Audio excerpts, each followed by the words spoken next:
வணக்கம். அதிமுக மற்றும் பாமக கூட்டணி உறுதியாகி இருக்கிறது. விரைவில் இது தொடர்பான அறிவிப்பும் வர இருக்கிறது.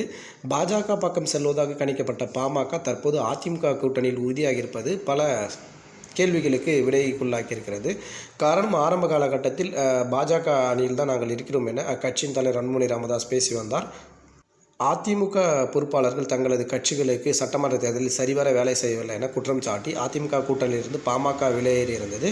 அதன் அடிப்படையில் பாஜக கூட்டணியில் தொடர்வதாக பாமக தலைமை அவ்வப்போது அறிவித்து வந்தது. ஆனால் நாடாளுமன்ற தேர்தல் தொடர்பான கூட்டணி பேச்சுவார்த்தையின் போது பாமக தரப்பில் ராஜ்யசபா எம்பி சீட் கேட்டதாகவும் மத்தியில் மீண்டும் பாஜக ஆட்சிக்கு வந்தால் அமைச்சரவையில் பதவி கேட்டதாகவும் தகவல்கள் வெளியாகின.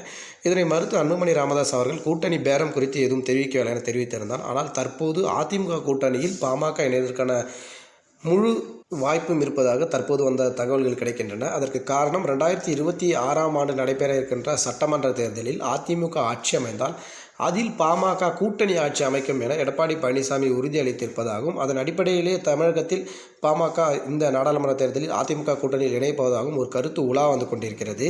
மத்திய அமைச்சரவையில் பாமக அங்கம் வகித்தாலும் கூட ஓர் எம்பி தான் கிடைக்கும். ஆனால் தமிழகத்தில் ஆட்சி பொறுப்பேற்று அந்த ஆட்சியில் பாதி ஆட்சி பொறுப்பேற்றால் அதன் மூலமாக பாமக பரவலாக விரிவடைந்து வலுப்பெறும் என அக்கட்சி தலைமை கணக்கு போட்டிருக்கிறது. எனவே அதன் அடிப்படையிலே பாமக மற்றும் அதிமுக கூட்டணி நாடாளுமன்ற தேர்தலில் தொடரப்போவதாக கருத்துக்கள் வெளிவந்து கொண்டிருக்கின்றன. இந்த கூட்டணியில் தேமுதிக இணைவதற்கான வாய்ப்புகள் அதிகம் இருப்பதாக கருதப்படுகிறது. ஒருவேளை தேமுதிகவும் இணைந்தால் திமுக கூட்டணிக்கு இந்த கூட்டணி சிம்மசோபனமாக திகழும் எனவும் கணிக்கப்படுகிறது. தொடர்ந்து அரசியல் சார்ந்த காணொலிகளோடு தெரிந்து கொள்ள நம்முடைய சேனலை சப்ஸ்கிரைப் செய்யுமாறு கேட்டுக்கொள்கிறோம்.